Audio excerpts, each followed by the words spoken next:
El violento oficio de decir. En el hilo invisible. Con Stephanie Vicens y Daniel Sanz.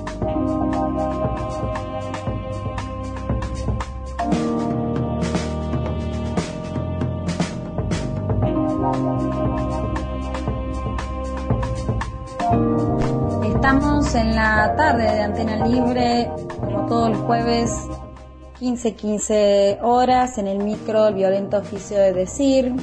Mi nombre es Stephanie Vicens y continuamos con la propuesta audible de este libro, novela testimonial ficcionada que interpreta el personaje Macedonio López, escrito por Daniel Sanz, Enloquecer a cielo abierto.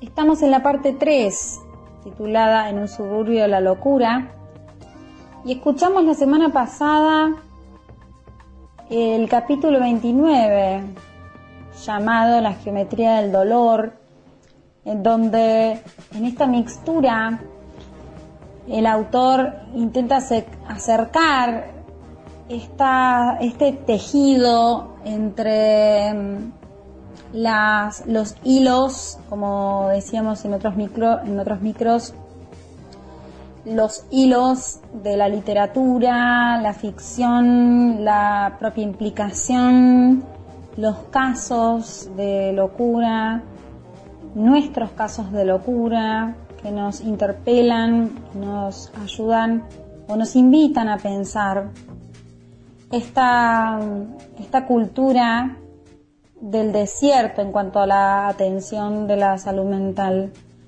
Recordemos, para seguir pensando y anticiparnos a la presentación del capítulo 30 de hoy, La geometría del dolor 2, recordemos los tratos de locura en el libro de Daniel Sanz, titulado de esa manera.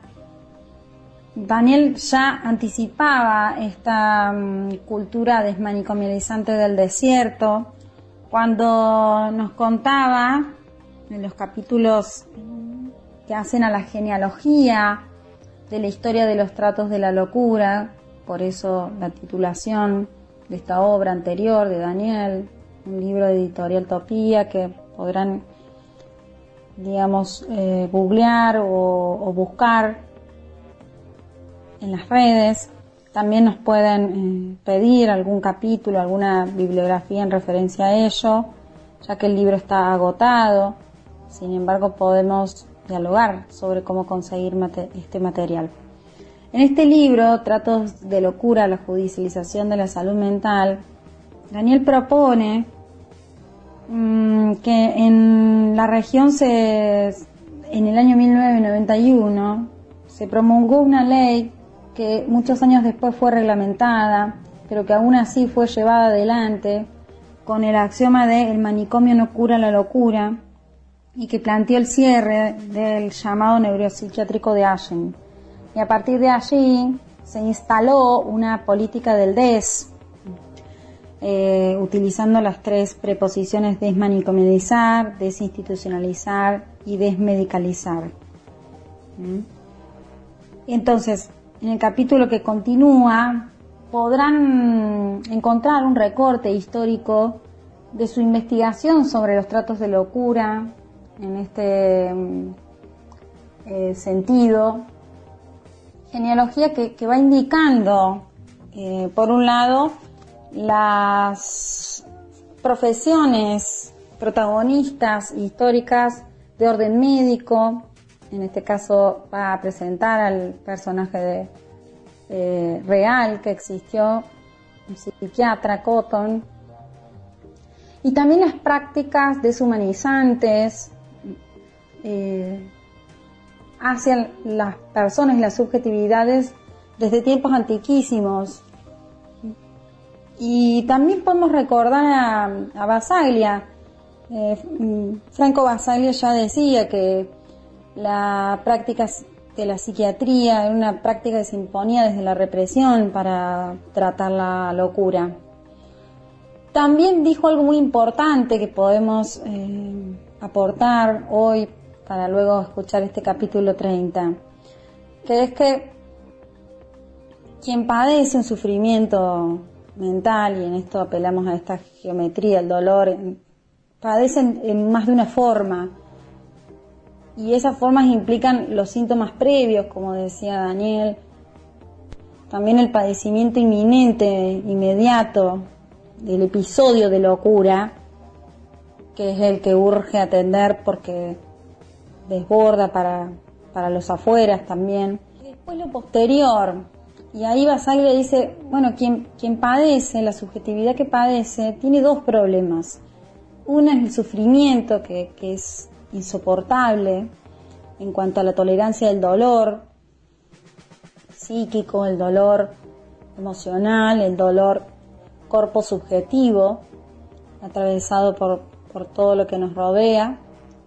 Y el otro problema, dice Basaglia, es estar atravesado por las instituciones que maltratan, destratan a la locura, tomándola como lengua vieja, y luego aparecen los juegos de palabras, sufriente mental, padeciente mental, y bueno, sigue existiendo lamentablemente lo de enfermo mental, que posiciona a una institución prevalente o predominante, que es la del orden médico. Podrán encontrar en este capítulo la presentación de una parte genealógica que muestra los tratos a la locura. Y nos preguntaremos a partir de los tratos que hoy podamos recorrer y que podamos en la memoria, pero también en nuestra vida cotidiana, si ha cambiado el imaginario sobre la locura,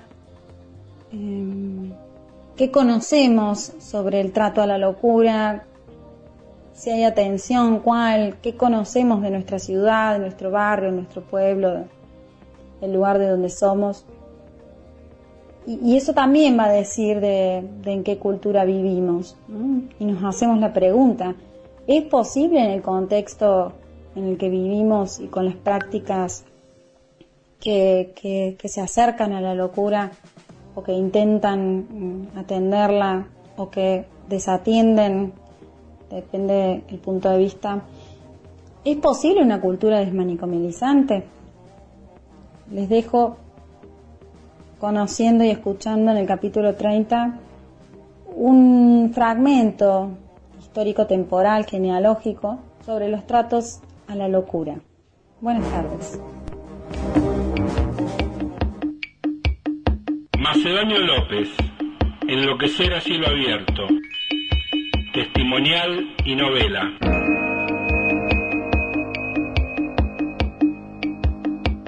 Parte 3. En un suburbio de la locura. Capítulo 30. La geometría del dolor 2.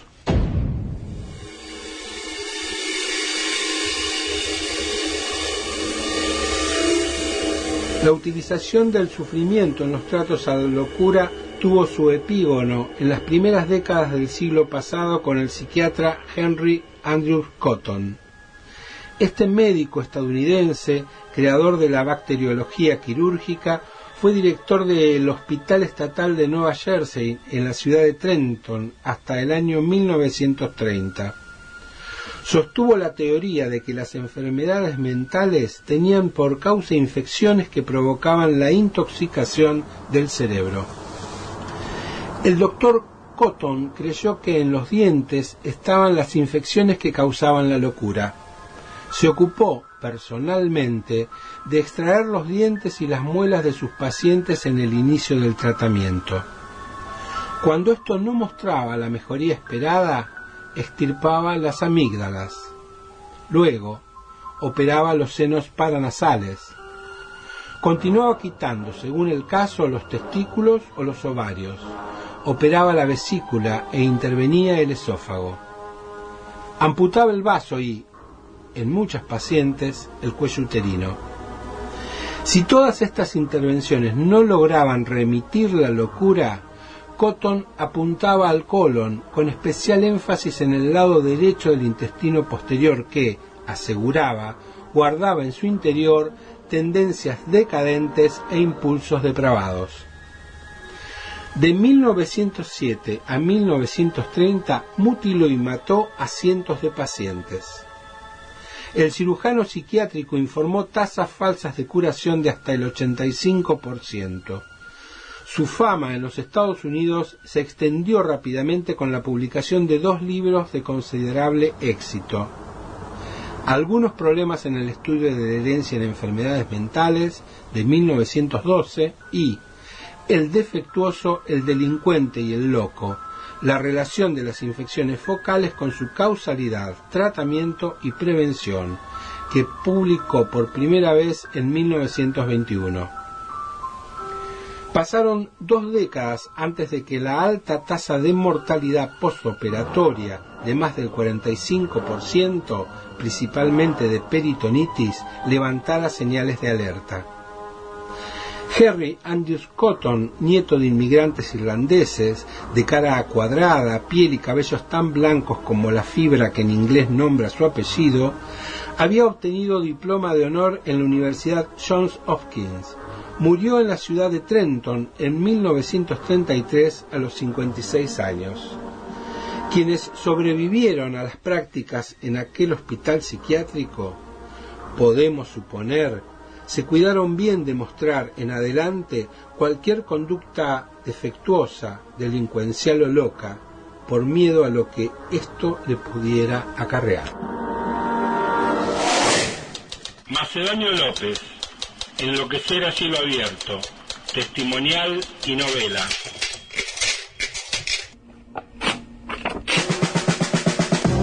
El violento oficio de decir. En el hilo invisible, con Steffi Vicens y Daniel Sanz.